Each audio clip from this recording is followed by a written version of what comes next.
बढ़ते आगे SPL mid cap stocks में हमारे साथ जुड़ चुके हैं सेठी साहब, करते हैं स्वागत।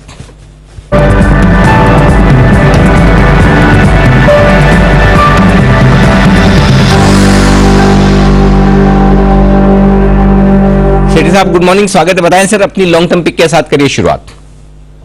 Good morning Anil ji, good morning Deepanshu. Anil ji, आज की जो मेरी लॉन्ग टर्म पिक है, इस स्टॉक को मैंने अभी हाल ही में as a short term pick भी दिया हुआ है। स्टॉक का नाम है गैब्रियल इंडिया, एक बहुत ही दमदार ऑटो कंपोनेंट कंपनी है जो कि अभी 153 के लेवल पे ट्रेड करता है स्टॉक। और ये दुनिया की one of the leading shock absorbers बनाने वाली कंपनी है और company aims to become top 5 manufacturer of shock absorbers in the world. बाकी अनिल जी, एक मार्की इनका क्लाइंटेल है और फिर जिस तरह से सरकार ने ऑटो सेक्टर के लिए पीएलआई स्कीम दी है, फिर आपके ये इलेक्ट्रिक व्हीकल्स पे इस कंपनी का बड़ा फोकस है, एक सीरियस प्लेयर है। और इलेक्ट्रिक व्हीकल्स के जो कंपोनेंट बनाने वाली कंपनियां हैं वो वैसे भी फोकस में, और सरकार का पीएलआई इंसेंटिव स्कीम भी उनके लिए ही है। तो इन सबको देखते हुए प्लस फंडामेंटल्स बहुत ही अच्छे, एक जीरो डेट कंपनी है। जून क्वार्टर में भी तिमाही नतीजे बहुत अच्छे थे, 12 करोड़ का पैट था जो कि पिछले साल 23 करोड़ का नुकसान था। और एफआईआईज भी इस कंपनी में 10% हिस्सेदारी ओन करते हैं। और एचडीएफसी म्यूचुअल फंड काफी बुलिश नजर आ रहे हैं इस पे, बिकॉज उन्होंने अपनी हिस्सेदारी इस सितंबर क्वार्टर में भी बढ़ाई है। अब उनकी हिस्सेदारी बढ़ के अराउंड 7.04% हो गई है इस कंपनी में। तो all in all long term के लिहाज से भी ये स्टॉक अच्छा लगता है। मेरा मानना है इस स्टॉक को करंट लेवल्स पे खरीदे। 225 का मेरा इसमें 9 से 12 महीने का टारगेट है। ओके, 225 रुपए तक के टारगेट के लिए गैब्रियल इंडिया में करें खरीदारी। ऑटो एंसिलरी कंपनी यहां पर है बुलिश। सेठी साहब आइए, राजेश पालिया साहब भी हमारे साथ जुड़ चुके हैं। गुड मॉर्निंग सर, बताइए आपकी long term pick. Good morning Anil ji, good morning Deepanshu ji, good morning everyone. Long term pick रहेगी स्टरलाइट टेक्नोलॉजी। ये स्टॉक में देखें तो जिस तरीके से वीकली सेटअप बने हुए हैं स्टॉक में, जो ब्रेकआउट हमने लॉन्ग टर्म चार्ट पे ऑलरेडी देखे और स्टॉक में जो कंटिन्यूटी बनी है ट्रेंड की, हमें लगता है ये स्टॉक को यहाँ से लॉन्ग टर्म के हिसाब से बाय करना चाहिए। क्योंकि अगर वीकली सेटअप में देखें तो पिछले 7-8 वीक से एक रेंज में कंसोलिडेशन होते हुए दिखा स्टॉक में, और अब वापस इसमें वीकली चार्ट पे ब्रेकआउट इसमें विजिबल है। तो हमें लगता है कि ये स्टॉक में जो एक अप ट्रेंड बना है इसकी कंटिन्यूटी यहाँ से देखने को मिलेगी। 360 से 370 तक की अपसाइड के टारगेट हम इसमें एक्सपेक्ट कर रहे हैं लॉन्ग टर्म बेसिस पे। करंट लेवल से कोई भी डिप आती है तो इसको ऐड करें। 300 से 292 ये बाइंग रेंज सजेस्ट करेंगे। 275 के आसपास स्टॉप लॉस लगाए। 360 370 तक की अपसाइड हमें लगता है इसमें लॉन्ग टर्म में आते हुए दिख सकती है। तो स्टरलाइट टेक्नोलॉजी बाय करने की सलाह रहेगी। स्टरलाइट टेक खरीदारी करके चले। नतीजों के बाद से बड़ा एक्शन रहा है काउंटर में, नतीजे आएंगे, कमाई कराएंगे में भी इस बार हमने आपको बताया था कि अच्छे नतीजे आएंगे स्टरलाइट टेक की तरफ से। 300 का लेवल आज क्रॉस करते हुए दिखाई ये काउंटर। आइए लेते हैं 10 की कमाई और चलते हैं राकेश जी कुणाल जी के पास उनका स्टॉक जानने के लिए। बताएं सर।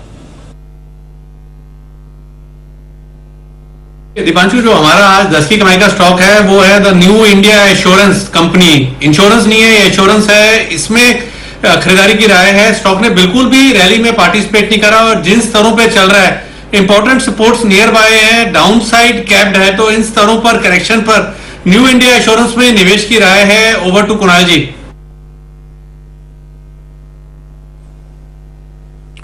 देखिए, जनरल इंश्योरेंस का बहुत जबरदस्त प्लेयर है ये दीपांशु, और ये अंडररेटेड स्टॉक है। इस पर आमतौर पर निगाह नहीं पड़ती है। मध्यम से लंबी अवधि के लिए हमारी खरीदारी की राय है। चार्ट का स्ट्रक्चर इस तरह का है कि अब इस पे डाउनसाइड बहुत ही सीमित दिखाई देता है, तो गिरावट में धीरे धीरे करके एक्यूमुलेट करें, कोई जल्दबाजी नहीं है।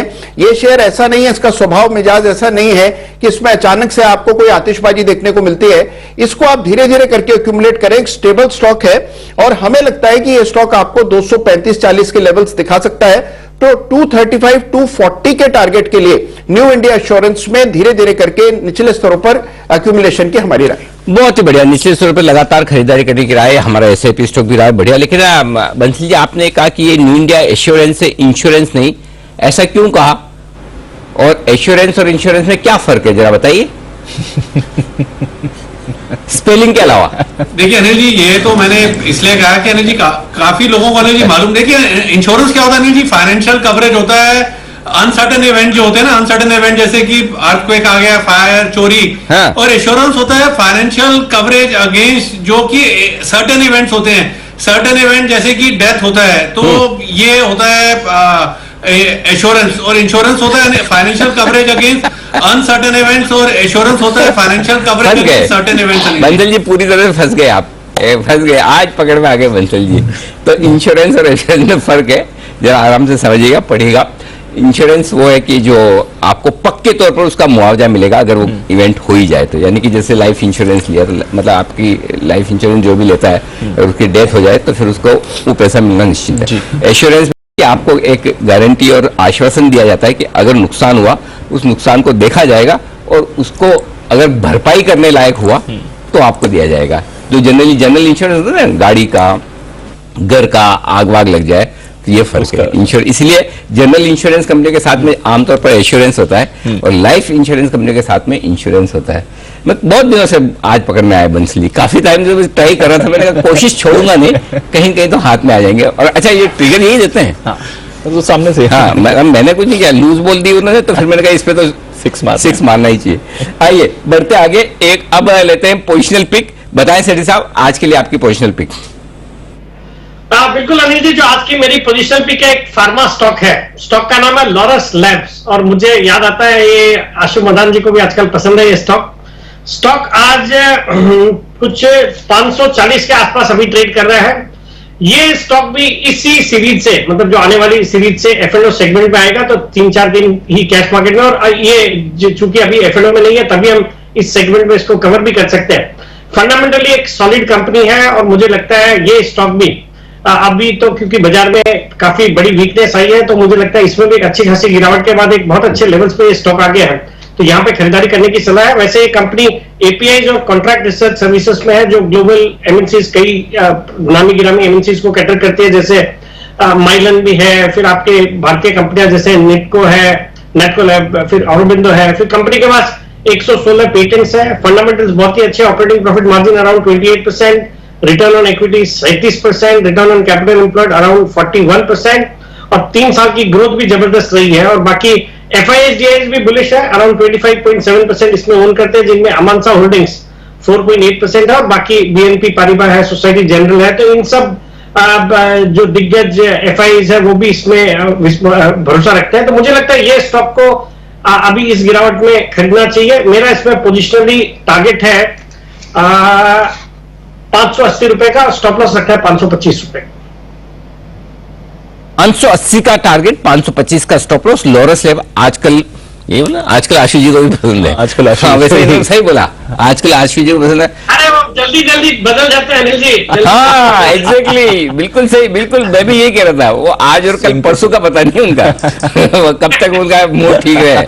बिल्कुल सही सेठी साहब, एकदम 100% में आपके साथ हूँ। आज और कल मतलब आजकल 2-4-5 दिन लॉन्ग टर्म का पता नहीं। तो फिलहाल लॉरस से अच्छा बाय द वे, मुझे याद आया आशीष ने मैसेज किया था जी सुबह सुबह, वो वागले साहब ने जो आज सुबह सुबह कौन सा दिया था बेचने का, इंडसइंड बैंक, तो बोले वागले साहब के साथ हूं मैं एकदम पूरी तरह से। वागले साहब आपको साथ दिया है आशीष जी ने और मैंने आपकी तरफ से उनको धन्यवाद भी भेज दिया है। मैंने कहा थैंक यू वेरी मच।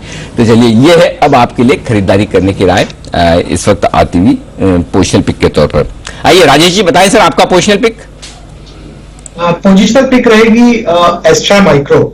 और ये स्टॉक में हम देखें तो मंथली सेटअप के हिसाब से स्टॉक में ऑलरेडी एक ब्रेकआउट इसमें हो चुका है और जिस तरीके से लास्ट मंथ में एक रैली स्टॉक में देखने को मिली थी, अभी करंट मंथ में हमें कंसोलिडेशन का मूव इस स्टॉक में देखने को मिल रहा है। स्टॉक सारे इंपॉर्टेंट मूविंग एवरेजेस के ऊपर ट्रेड करा और जिस तरीके से इसके नियर टर्म सेटअप है, अगर हम देखें डेली चार्ट पे तो एक रेंज में इसमें कंसोलिडेशन होते हुए दिख रहा है और अब ये लोअर रेंज के लोअर पार्ट के आसपास ट्रेड कर रहा है। तो हमें लगता है कि यहाँ से एक बाइंग अपॉर्चुनिटी बनती है क्योंकि ओवरऑल इसके सेटअप पॉजिटिव है। तो यहाँ से रिस्क टू रिवॉर्ड के हिसाब से भी ये स्टॉक अब यहाँ पे एक अच्छी जगह पर अवेलेबल है। तो हमें लगता है कि एस्ट्रा माइक्रो को यहाँ पे बाय करना चाहिए। 195 के आसपास ट्रेड कर रहा है, 195 से 190 ये बाइंग रेंज सजेस्ट करेंगे। स्टॉप लॉस हम सजेस्ट करेंगे इसमें 178 का और टारगेट हमें लगता है इसमें जो आना चाहिए पोजिशनल बेसिस पे 250 से 260 के आसपास टारगेट आते हुए दिख सकते हैं। तो एस्ट्रा माइक्रो में बाय करने की सलाह रहेगी। ओके, तो एस्ट्रा माइक्रो में खरीदारी करके जाएं 260 तक के टारगेट्स के लिए पालविया साहब, 250-260 के टारगेट्स के लिए ये है पालविया साहब की तरफ से राय। आइए कुछ और बेहतरीन पिक्स भी लेने हैं हमारे एक्सपर्ट्स के साथ, पर उससे पहले नतीजों के लिए आज बड़ा दिन है और कोफोर्ज के तो ऑलरेडी नतीजे आ गए और उसके बाद आप मुनाफा वसूली भी देख रहे हैं बाजार में, पर टेक महिंद्रा आईटी की दिग्गज इसके कैसे रहेंगे नतीजे, जानते हैं कुशल के साथ। कुशल बताइए। दीपांशु देखिए यहाँ पर स्टेबल सेट ऑफ नंबर्स की एक्सपेक्टेशंस लगाई जा रही है, खासकर अगर आप कंपनी की डॉलर आय देखें तो यहाँ पर ऑलमोस्ट 3.5% की बढ़त के साथ 143 करोड़ पर कंपनी अपना जो डॉलर आय है वो दर्ज कर सकती है और कंपनी की मार्जिन्स पर ज्यादा दबाव नहीं पड़ेगा, अनलाइक अदर जो बड़ी आईटी कंपनियां हैं जहां पर मार्जिन का इंपैक्ट आता हुआ नजर आया था। तो 15.1-15.2% पर क्वार्टर ऑन क्वार्टर बेसिस पर मार्जिन स्टेबल रह सकती है। अब यहां पर मुनाफा जो है कंपनी का इस वजह से या इस पर भी स्टेबिलिटी एक्सपेक्टेड है और 1345 करोड़ पर आय जो है माफ कीजिएगा मुनाफा जो है करीबन 0.5% गिरकर ही ये एक आंकड़ा रह सकता है। अब देखना इंटरेस्टिंग होगा इनकी जो कमेंट्री आती है, खासकर इनका जो बड़ा फोकस है टेलीकॉम वर्टिकल और जो 5G को लेकर कंपनी क्या कमेंट्री करती है इस पर हमारी नजर बनी रहेगी। ओके, तो टेक महिंद्रा नजर रखते हैं इसके नतीजों पर। 1500 का लेवल टेक महिंद्रा में भी बाकी आईटी स्टॉक्स की तरह थोड़ा दबाव इस पर वैसे इसने आउट परफॉर्म करा है बाकी आईटी काउंटर्स को। वक्त है एक छोटे से ब्रेक का, ब्रेक के बाद एक्शन को बढ़ाएंगे आगे, बस 2 मिनट में लौटेंगे हम।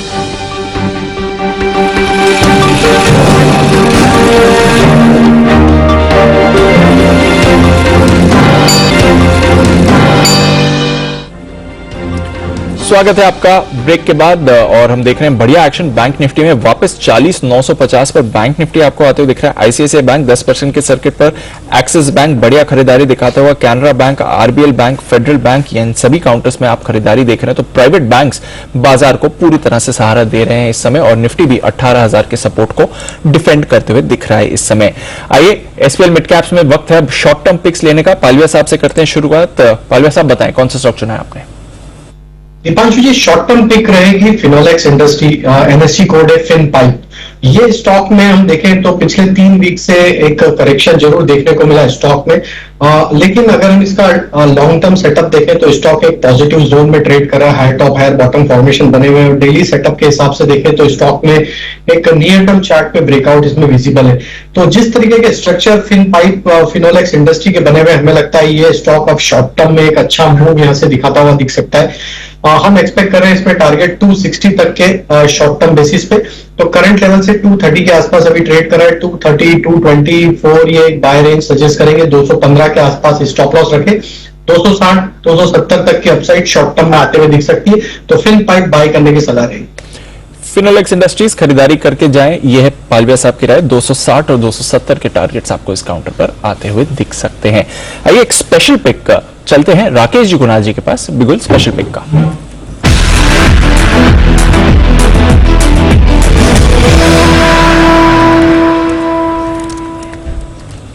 बताएं सर।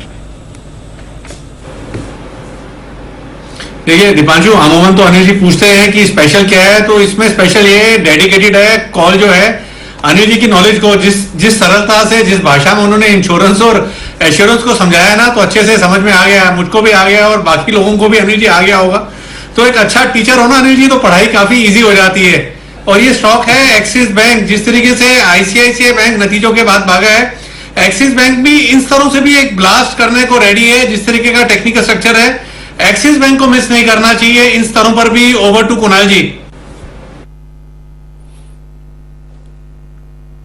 देखिए एक बहुत बड़ा ब्रेकआउट आता हुआ दिख रहा है दीपांशु। अगर आप इसका लॉन्ग टर्म चार्ट स्ट्रक्चर देखें, शॉर्ट टर्म की बात भूल जाइए, लॉन्ग टर्म चार्ट स्ट्रक्चर देखें तो इस स्टॉक के लिए 820-25 के आसपास एक बहुत क्रिटिकल रेजिस्टेंस थी, जिसको इस स्टॉक ने इस सप्ताह की शुरुआत में ही बड़े डिसाइसिवली पार किया है। और हम देख रहे हैं प्राइवेट बैंक्स में जबरदस्त तेजी है, तो एक्सिस डेफिनेटली पार्टिसिपेट करेगा। बाय करके चले। यहां पर एक स्टॉप लॉस 830 रुपए पर 830 के स्टॉप लॉस से बाय करें। बड़े टारगेट्स हैं, 862 रुपए का पहला टारगेट और 875 रुपए का इवेंचुअल टारगेट है एक्सिस में हमारी खरीदारी कराए। ओके, हमारे सारे एक्सपर्ट्स को एक बार जरा इसकी बताइए। एक सवाल है सबके लिए, इसमें से जो आप जवाब देना चाह दीजिए। जैसे अभी कहा है हमारे विशेष तौर से ये जवाब है ना जैन साहब और विकास जी आपको देने की कोशिश करनी चाहिए। वागले साहब भी अपने अनुभव से दे सकते हैं, क्योंकि अभी जैसे कुणाल जी ने कहा कि इसके शॉर्ट टर्म चार्ट भूल जाइए, लॉन्ग टर्म देखिए, बराबर है, यही बोला एक्सिस यही बैंक बोला, बिल्कुल। तो मेरा एक ऑब्जर्वेशन है मार्केट में, वो कई सालों का, 30 सालों का, उस पर मैं आपसे पूछना चाहता हूँ कि जैसे मैंने ये ऑब्जर्व किया है, आमतौर पर ज़्यादा फंडामेंटल एक्सपर्ट, बड़े एक्सपर्ट होते हैं, वो ये कहते हैं लॉन्ग टर्म सोचिए, शॉर्ट टर्म नहीं जी, क्योंकि शॉर्ट टर्म ट्रेड करना मुश्किल काम है। तो इसलिए वो जो मुश्किल काम है तो क्यों बोले कि हम नहीं कर पा रहे हैं, तो लॉन्ग टर्म सोचिए, ठीक है ना। और बाकी जो टेक्निकल एक्सपर्ट होते हैं, एफएनओ एक्सपर्ट हैं, वो शॉर्ट टर्म वाला बोले। लॉन्ग टर्म में क्या पता कि 7 दिन बाद क्या, 1 साल बाद क्या, 6 कब मार्च 2020 आएगा और कब सितंबर 2021 आएगा। 7,500 वाला निफ्टी 18,000, तो लॉन्ग टर्म इतना, इससे बढ़िया चार्ट पे दिखेगा बिल्कुल, जब कुछ होगा। जब मोमेंटम, तो वो बोलते हैं लॉन्ग टर्म छोड़ दिए शॉर्ट टर्म। तो किसको सही माने, मतलब क्या, मतलब क्या वाकई में जो उनकी कला है वो अधूरी है, या फिर ये है कि भाई ठीक है दोनों तरफ बच जाएंगे हम। तो हाँ, इस पे जरा ऑब्जर्वेशन बताइए आपका, कौन बताएगा मुझे, बताइए। अनिल जी, जी सर, आप बोलिए। अब देखिए, ये तो मैं तो रोज ही करता हूँ, फंडामेंटल एक्सपर्ट होकर शॉर्ट टर्म पिक देता हूँ रोज। तो जो आज कुणाल जी कर रहे हैं, शॉर्ट टर्म पिक की जगह लॉन्ग टर्म बुलिश हो रहे हैं। ऑलराउंडर होना बिल्कुल जरूरी है, ऑलराउंडर होना जरूरी है। कई बार ऐसे होता है, जैसे अभी मैं देख रहा हूँ बाजार में, मुझे लग रहा है एक कॉन्ट्रेरियन बिल्कुल होने की जरूरत है एक सेक्टर में, एक स्टॉक में। तो मैं लॉन्ग टर्म पे तो बुलिश हूँ, बट शॉर्ट टर्म में भी अच्छा लग रहा है। तो फिर वैसे ही तो कुणाल जी भी उसी तरह से, मतलब जो हम करते हैं रोज, वो उल्टा कर रहे हैं। बचा लिया आपने कुणाल जी को, वाह बहुत बढ़िया। तो चलिए, जब जैसा मूड माहौल हो, आज के कॉल के पीछे बता दूं जो कुणाल जी की थॉट प्रोसेस वो ये है कि मार्केट का मूड माहौल खराब है, थोड़ा नीचे है, शॉर्ट को ज्यादा है, तो ऐसे में थोड़ा लॉन्गर टर्म व्यू लेकर चलेंगे तो सेफ्टी रहेगी, ये पर्पज है कहने का। और जब जो फंडामेंटल एक्सपर्ट भी है, जब ऊपर के लेवल पे आपको रिकमेंडेशन देते हैं, उनको पता है महंगा है, करेक्ट, गिर सकता है, तो इसलिए वो कहते हैं लॉन्ग टर्म व्यू रखिए। और जो टेक्निकल एक्सपर्ट है वो नीचे के लेवल जब कमजोर हो चार्ट, तो कहते हैं कि शॉर्ट टर्म मार्केट मत देखिए। क्यों कुणाल जी, ठीक है नहीं? अच्छा, कुणाल जी डिस्कनेक्ट ही हो गए, मुझे लगा हाथ हिला रहे थे, कुछ कहना चाहते थे, लेकिन चलिए कुणाल जी से संपर्क फिर से करने की कोशिश करेंगे। तो ये है लॉन्ग टर्म और शॉर्ट टर्म की लड़ाई, जो आज घमासान दिख रहा है यहाँ पर मार्केट में, बार बार ऊपर आने की कोशिश कर रहा है। ओह, बैंक निफ्टी 40,925, बैंक निफ्टी देखिए भाइयों कमाल करने की तैयारी में है ये। ओके, चलते बढ़ते आगे, और वागले साहब के बिल्कुल वागले का वंडर।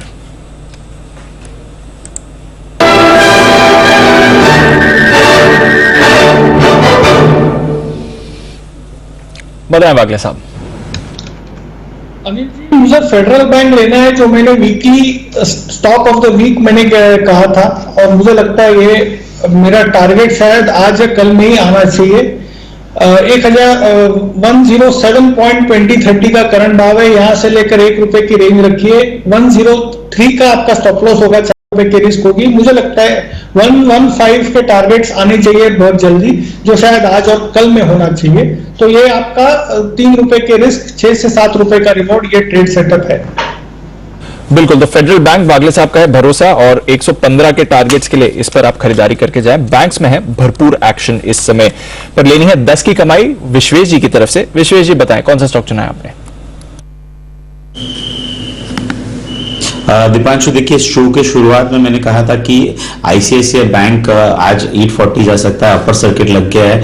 और आपने जैसे पूछा था तो मैं भी ऐड करना चाहूंगा, देखिए आईसीआईसीआई बैंक 823 के ऊपर जाने के बाद अगला टारगेट सीधा 925 का बनता है। तो मुझे लगता है आईसीआईसीआई बैंक, एक्सिस बैंक, और सेकेंड हाफ में बिकॉज ऑफ द मेटल्स मुझे लगता है रिवाइव होगा, तो निफ्टी भी रिकवर कर सकता है। अब रही बात 10 की कमाई की, मेरी ओर से जो स्टॉक है वो है धामपुर शुगर, और ये शुगर स्पेस से है। मुझे लगता है कि इन अ वेरी शॉर्टर टर्म 392 का हाई बनाने के बाद बहुत ही बढ़िया ₹100 का पुल बैक मिल रहा है।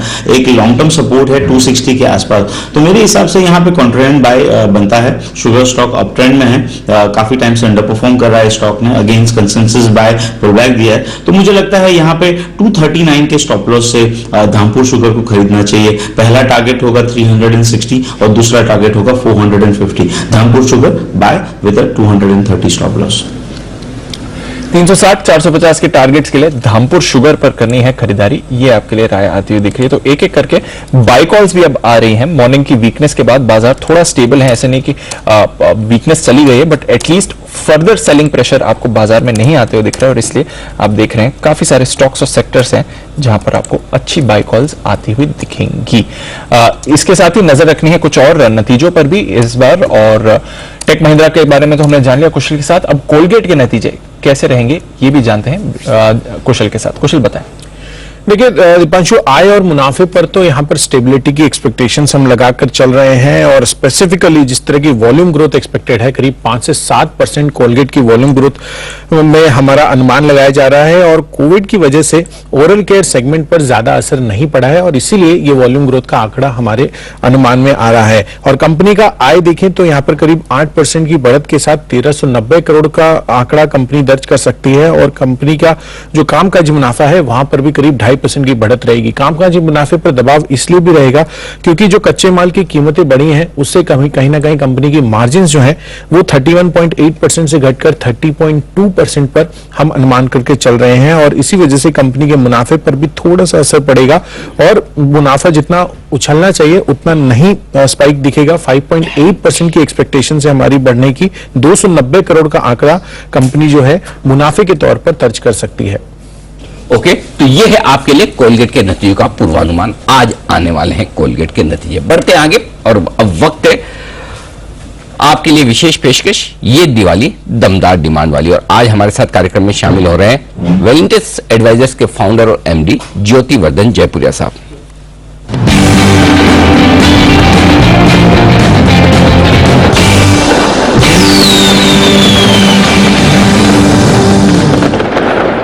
$18,000 के नजदीक है निफ्टी और 41,000 के नजदीक है बैंक निफ्टी। और इसी खास मौके पर हमारे साथ कार्यक्रम में शामिल हो रहे हैं वेलिंटस एडवाइजर्स के फाउंडर और एमडी ज्योति वर्धन जयपुरिया साहब। ज्योति सर, स्वागत है आपका। सबसे पहले तो धन्यवाद जी बिजनेस के लिए समय निकालने के लिए। आपको, परिवार को और आपकी पूरी टीम को दीपावली की अग्रिम शुभकामनाएं। बहुत बहुत बधाई सर। आपको भी अनिल जी दिवाली की शुभकामनाएं। सब दर्शकों को भी दिवाली की शुभकामनाएं। पिछला संवत बहुत ही अच्छा था मार्केट के लिए जी, तो उम्मीद है अगला संवत भी अच्छा ही रहेगा। बिल्कुल। और सर, पहली बार इस पिछली दिवाली से इस दिवाली तक में जब दिवाली के नजदीक पहुंचे तो ढंग का 4-5 दिनों वाला करेक्शन दिख रहा है। तो लोग सबसे पहले यही जानना चाहते हैं और जो लोगों को पिछले साल 1.5 साल में जो मार्केट में खासतौर से नए निवेशक आए हैं वो ये सोचे कहीं बाजार का टॉप तो नहीं बन गया, कहीं ऐसा तो नहीं कि 18,600 वापस देखने को नहीं मिलेगा, हम बड़े करेक्शन में चले जाएंगे। तो एक बार सर जरा इस करेक्शन पर और बाजार के डायरेक्शन पर अपनी राय बताएं सर। तो अभी अपने देखे पिछले 1 साल में सेंसेक्स और निफ्टी 50% बढ़ गया है, मिड कैप 75% बढ़ गए हैं और नीचे से देखे तब उससे तो ना डबल से ज्यादा हो गए। तो 10% करेक्शन जो होता है मार्केट में वो मई 2020 के बाद देखने को मिला नहीं है और ये बहुत रेयर होता है कि है ना मार्केट डबल हो जाता है, 10% भी करेक्शन नहीं होता है। यदि अपने जाए तो पिछले 25 साल में सिर्फ 2 कैलेंडर ईयर है जहां पे 10% करेक्शन नहीं हुआ था मार्केट में। तो इस हिसाब से करेक्शन ओवरड्यू है। करेक्शन आ जाए तो मार्केट के लिए हेल्दी रहेगा। तो हम लोग का अनुमान है कि एक टाइम और एक प्राइस करेक्शन मार्केट को आवश्यक है जो कि फिर उधर से अगला लेवल तक बढ़ सके और वही एक्सपेक्टेशन है कि इस लेवल पे थोड़ा सा संभल के रहना चाहिए, पर थोड़ा रिटर्न एक्सपेक्टेशन भी कम रखना चाहिए अगले साल के लिए। पर अगले 2-4 साल में मार्केट अच्छा रहेगा। अर्निंग्स ग्रोथ हम लोग के अनुमान से डबल हो जाएंगे 4-4.5 साल में और इसी का कारण रिटर्न्स आएगा। तो एक तरह से दूसरे तरफ मार्केट में कुछ मोड़ आ रहा है कि लास्ट 4-5 साल में पूरा जो अपने बोलते हैं वैल्यूएशन री रेटिंग से मार्केट बढ़ा था, अगले 3-4 साल में अर्निंग्स ग्रोथ से मार्केट ऊपर जाने वाला है। ये है आपके लिए करेक्शन में डरने घबराने की जरूरत नहीं है, बाजार मजबूत है और मजबूत रहेंगे भी। लेकिन इस मजबूती के पीछे और लॉन्ग टर्म व्यू जो है इसके पीछे क्या क्या पॉजिटिव्स आपको दिख रहे हैं ज्योति सर, वो बताइए।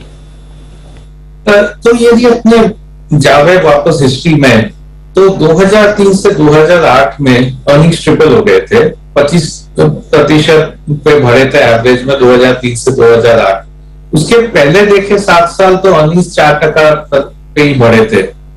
2008 से 2020 तक वापस अर्निंग्स सिर्फ 6% पे बढ़े हैं। तो ये कहना तरह से एक साइकिल है कि थोड़ा वीक स्पेल रहता है अर्निंग्स में, फिर स्ट्रॉन्ग स्पेल आता है, फिर वीक स्पेल होता है। तो अभी मेरा अनुमान है कि अगले 3-4 साल में एक स्ट्रॉन्ग स्पेल अर्निंग्स में आने वाला है। 2-3 कारण है इसके। एक तो अभी जीडीपी ग्रोथ जो है अपना 4-5 साल अच्छा रहना चाहिए, क्योंकि एक तो है ना कैपेक्स साइकिल कई साल से नहीं आया है। 2008 के बाद है ना कैपेक्स साइकिल आया ही नहीं है। तो अब है ना कैपेसिटी यूटिलाइजेशन अच्छा हो गया है, उस हिसाब से अगले 1.5-2 साल में कैपेक्स साइकिल शुरू हो जाना चाहिए। दूसरा कारण है जो ये चाइना प्लस वन का फैक्टर है, तो चाइना प्लस वन देखे तो हर एक कंपनी को अब चाइना से आउटसोर्स कर रहे हैं, पर उनको एक दूसरा साइड भी चाहिए जहां से कर सकते हैं। तो भारत भी एक देश है जहां से लोग अभी आउटसोर्सिंग के हिसाब से नया कैपेसिटी लगाने का सोच रहे हैं, और भी एशिया में 2-4 जगह है जैसे थाईलैंड है, वियतनाम है। और ये चाइना प्लस वन में काफी अच्छा जीडीपी ग्रोथ और अर्निंग्स ग्रोथ आ सकता है। तीसरा कारण है कि कॉस्ट कटिंग काफी हुआ है कॉर्पोरेट इंडिया में। 2-3 साल तक अच्छा रिजल्ट्स नहीं आ रहे थे, जीडीपी भी थोड़ा वीक था, तो उस हिसाब से काफी कॉस्ट कट हुए हैं। तो मार्जिन इसके कारण, कॉस्ट कट के कारण काफी अच्छे हो सकते हैं जब रिकवरी आ जाएगा। तो ये 3 कारण के लिए अर्निंग्स कहीं पे डबल हो सकता है 4-5 साल में। अच्छा ज्योति सर, एक चीज बताएं, रिस्क है मार्केट में तो कितनी है, और क्या ट्रिगर्स हो सकते हैं जिनकी वजह से खराब हो अगर होना है तो? रिस्क तो देखिए मार्केट में रहता ही है। तो शॉर्ट टर्म रिस्क मार्केट में 2 है, और एक लॉन्ग टर्म रिस्क का भी मैं जिक्र कर देता हूं। तो सबसे पहले शॉर्ट टर्म रिस्क 2 है। एक तो वैल्यूएशन काफी महंगे हैं, तो अपने यदि ये देखे हिस्ट्री के कंपैरिजन में, तो पी रेशियो या प्राइस टू बुक रेशियो कुछ भी देखे तो एवरेज से करीब 15 से 25% ऊपर है। तो उस हिसाब से है ना वैल्यूएशन कॉन्ट्रैक्ट हो सकते हैं। दूसरा रिस्क देखे तो ये काफी है ना फ्लैग हो गया एक तरह से, पर फेड ने काफी मॉनेटरी पॉलिसी इजी रख दिया था, और अब है ना वो टाइटन करने के लिए जा रहे, शायद नवंबर में ही टेपरिंग चालू हो जाएगी। ये मार्केट को पता है, पर जब टेपरिंग चालू होती है तो लिक्विडिटी कम रहेगा, उस हिसाब से है ना वैल्यूएशन कॉन्ट्रैक्शन हो सकता है, क्योंकि वैल्यूएशन एनीवे महंगा है। पर जो एक लॉन्गर टर्म रिस्क का मैं बात कर रहा हूँ वो है ये कमोडिटी प्राइसेस। यदि अपने देखे तो लास्ट 6 महीना में बहुत जोर से कमोडिटी प्राइसेस बढ़ गए हैं, फ्रेट कॉस्ट बढ़ गए, अपने कोयले का दाम देखो, ऑयल का दाम देखो, सबके प्राइसेस 50 से 100% बढ़ गए हैं। तो वो एक तरह से कॉस्ट पुश डाल रहा है हर एक कंपनी पे। तो अभी जो नतीजे आए हैं पिछले 10-15 दिन में, उसमें भी देखे तो कई लोग का कहना है कि ये इन्फ्लेशन जो है वो है ना 30 साल में सबसे ज्यादा इन्फ्लेशन देखने मिल रहा है, 40 साल में सबसे ज्यादा इन्फ्लेशन देखने मिल रहा है।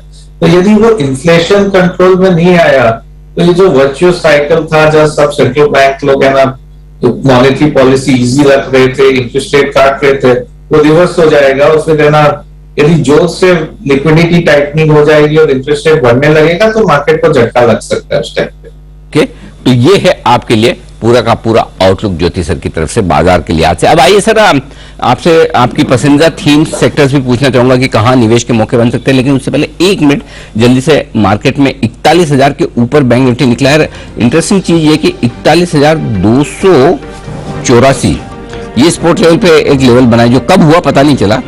हालांकि 41,100 तक तो आया, लेकिन 41,284 अचानक से ये लेवल पिछले कुछ मिनटों में देखने को मिला है। 41,000 एनीवे रिकॉर्ड बन गया है भाई। अब इतिहास में नया लेवल जो बैंक निफ्टी के लिए टारगेट के तौर पर है वो 41,284 का है, जो बन चुका है आपके लिए।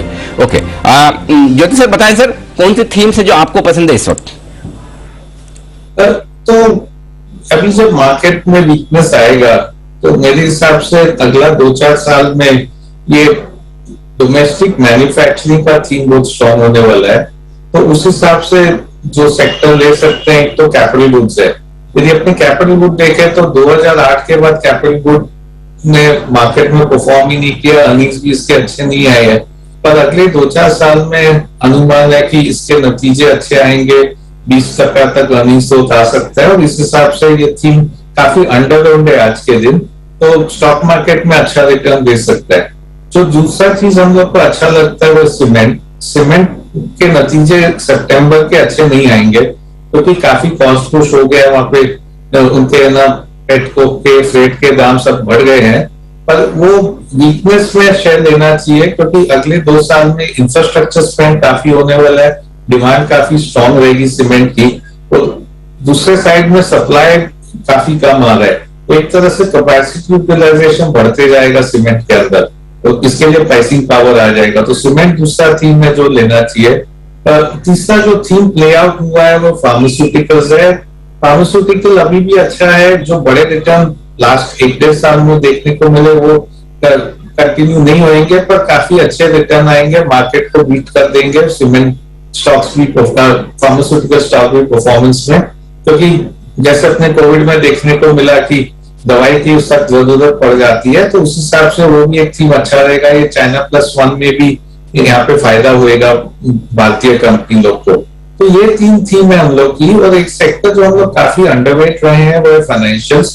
तो फाइनेंशियल्स को भी अब देखने का समय आ गया है, क्योंकि काफी अंडर परफॉर्म कर दिया है फाइनेंशियल्स। तो अगले 2-3 साल में जब कॉर्पोरेट इंडिया का सुधार आ जाएगा अर्निंग्स में, तो फाइनेंशियल भी एक सेक्टर है जिसको है ना काफी अर्निंग्स तो देखने मिलेगा, और इसके भी शेयर प्राइसेस अच्छे रहने चाहिए। ओके, तो ये आपके लिए इस वक्त पूरे के पूरे सेक्टर्स और थीम सीमेंट, कैपिटल गुड्स और फार्मा, ये 3 सेक्टर्स है जो अच्छी मजबूती दिखा सकते हैं निवेश के लिहाज से। ज्योति सर, बहुत बहुत धन्यवाद आपका हमारे लिए वक्त निकालने के लिए, धन्यवाद, और पूरी राय हमारे दर्शकों को देने के लिए।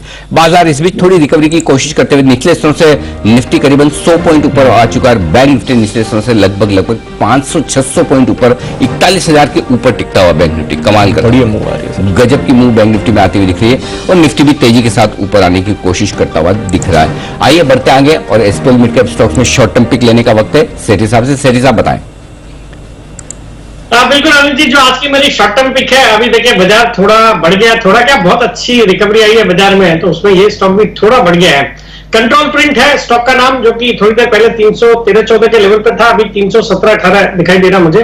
बट यहाँ पे भी मुझे लगता है शॉर्ट टर्म के लिए भी खरीदा जाना चाहिए इस स्टॉक को। एक सॉलिड कंपनी है जो कि कोडिंग और मार्किंग इक्विपमेंट्स बनाती है, और दुनिया की वन ऑफ द 4 प्लेयर्स है, मतलब 4 ही प्लेयर है दुनिया में, और भारत की इकलौती कंपनी जो करती है।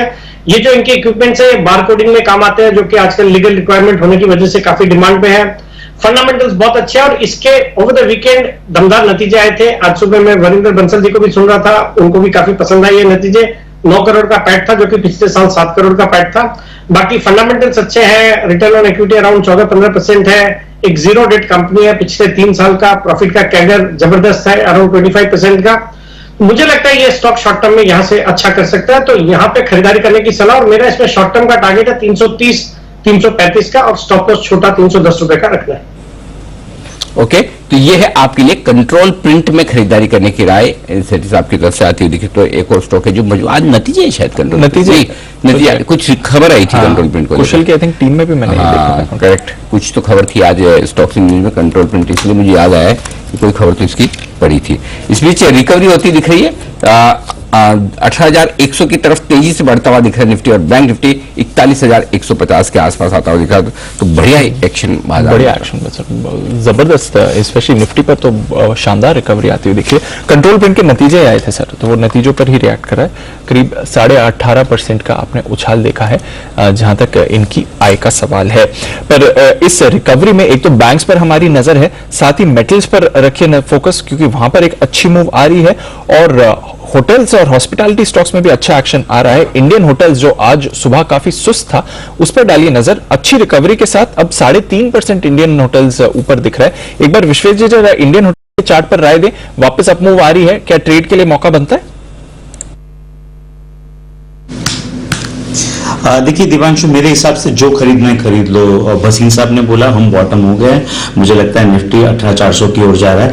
और इंडियन होटल की बात करें, 200 रुपए का स्टॉप लॉस, 234 का टारगेट। मुझे लगता है जो हाँ समझ आता है, metal will have a biggest short covering, क्योंकि वेदांता में जिस हिसाब से रिकवरी आई है, टाटा स्टील में रिकवरी आई है, जिंदाल स्टील में रिकवरी आई है, विल हैव अ वे। हम आज 100 पॉइंट ऊपर क्लोज हो सकते हैं निफ्टी में, जिस हिसाब से शॉर्ट ट्रैप हुए हैं। तो इंडियन होटल भी ये लेवल पे अच्छा लगता है। और मेरी ओर से एक ट्रेड है दीपांशु, अगर आप बिल्कुल बजाए तो।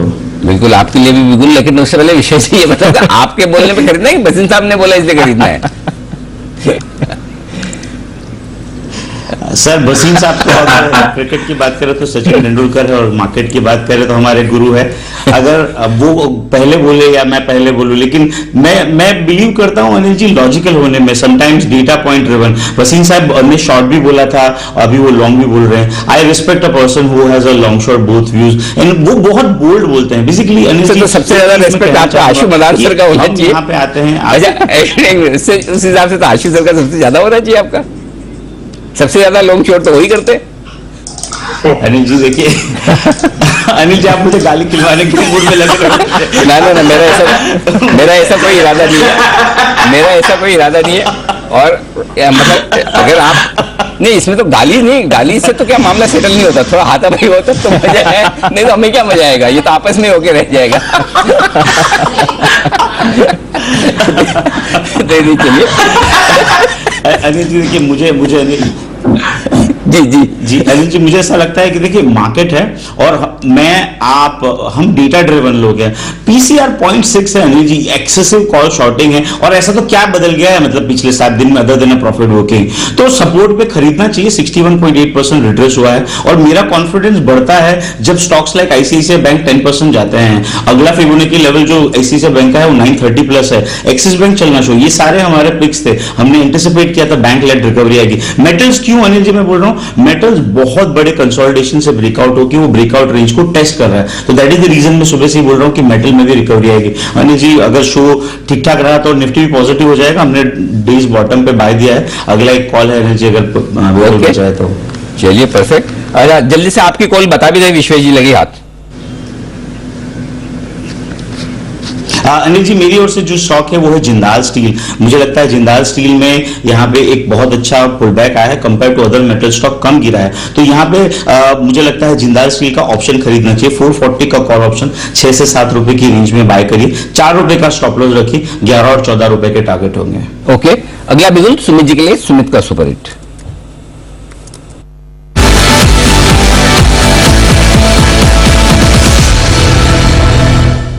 बताएं सुमित जी। अनिल जी मार्केट खुलने के बाद का पहला कॉल है, एकदम शांति से बैठा था, अब पहला कॉल आया है और वो है बाय साइड का। अनिल जी स्टॉक के अंदर लोअर लेवल से एक अच्छा रिकवरी आया है, 140 का भाव है, ऑटो सेक्टर है, स्टॉक का नाम है अशोक लीलैंड। 136 के नीचे का इसके अंदर स्टॉप लॉस लगाएं।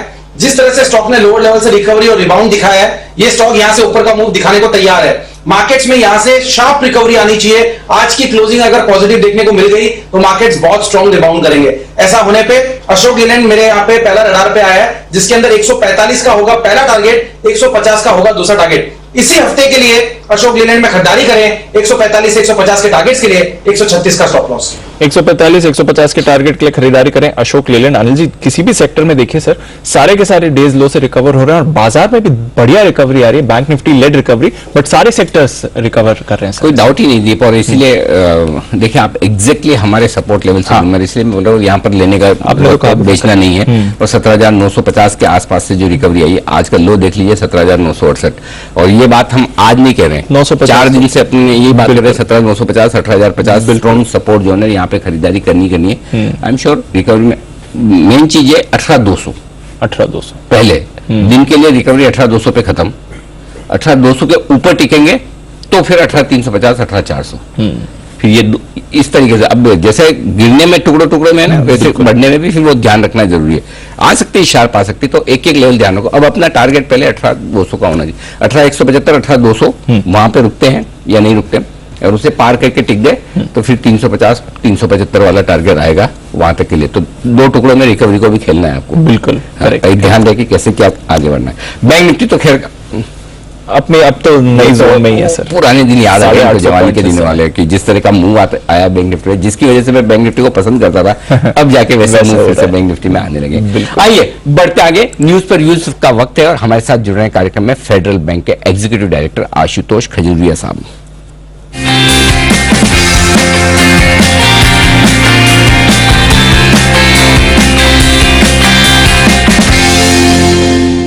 लंबे समय बाद आशुतोष खजूरिया साहब से हमारी मुलाकात हो रही है नतीजों पर। बाकी आमतौर पर हम क्रेडिट पॉलिसी के वक्त उनसे मुलाकात करते हैं। पहले तो फेडरल बैंक, वैसे तो जाना पहचाना नाम है, आप सब पहचानते हैं, जबरदस्त साउथ में प्रेजेंस रखने वाला तगड़ा बैंकर आशुतोष खजूरिया साहब बनारस हिंदू यूनिवर्सिटी से बीएससी और वकालत की डिग्री ले चुके हैं। इकोनॉमिक्स में उन्होंने पोस्ट ग्रेजुएशन किया है। 2011 से फेडरल बैंक के साथ हैं, लगभग 38 साल से ज्यादा का अनुभव बैंकिंग सेक्टर का है।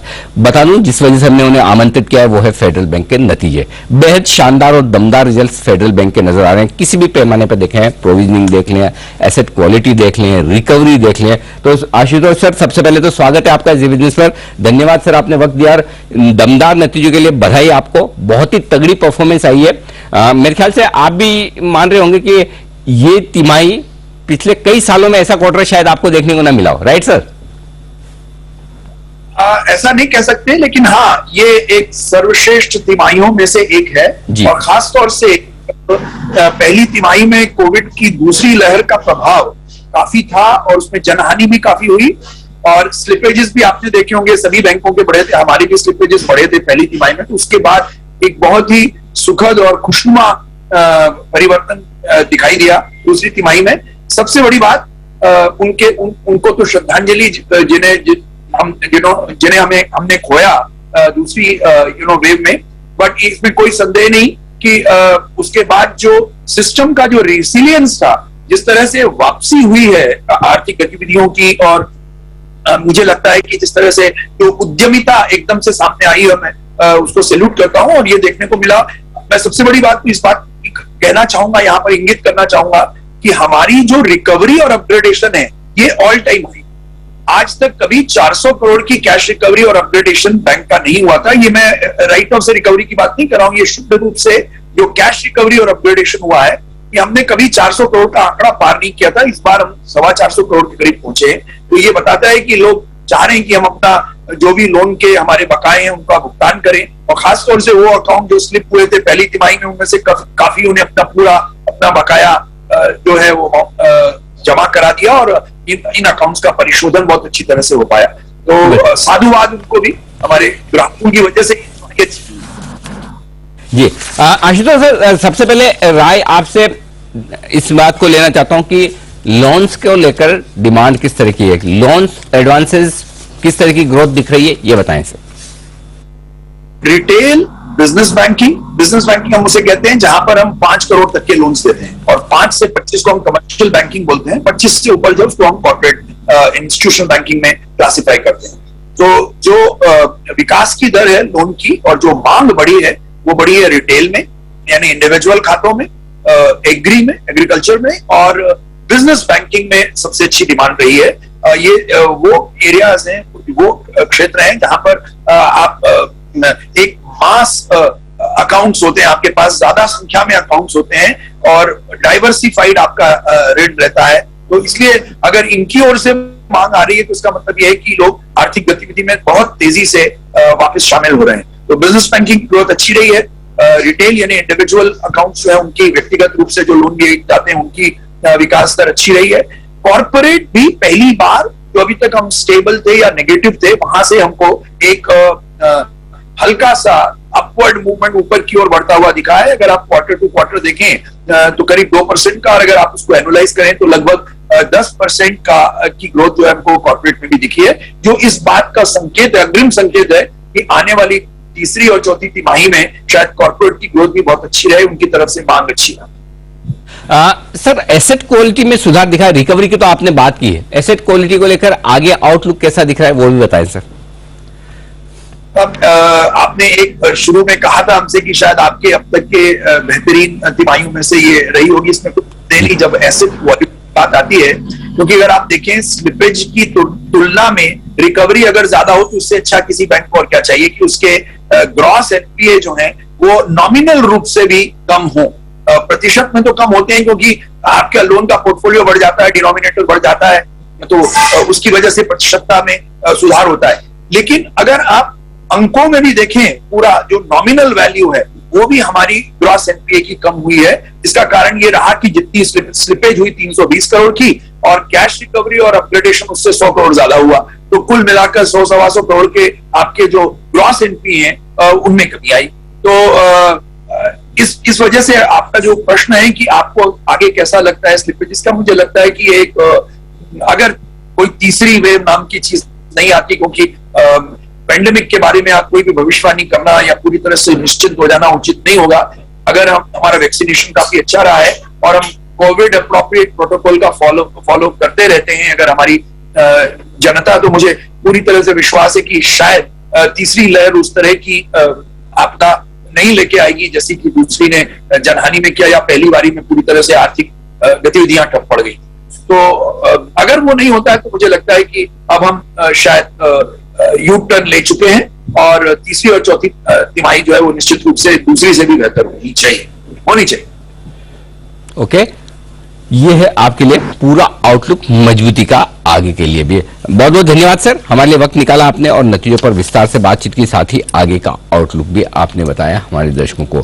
ये थे आशुतोष खजूरिया साहब फेडरल बैंक के, जो बताते हुए कंपनी की परफॉर्मेंस के बारे में। 41,000 के ऊपर टिके रहने में कामयाब निफ्टी और बैंक निफ्टी 18,100 के आसपास आकर, माफ कीजिएगा, बैंक निफ्टी और निफ्टी 18,100 के आसपास आकर थोड़ा वक्त बिताने की कोशिश करें।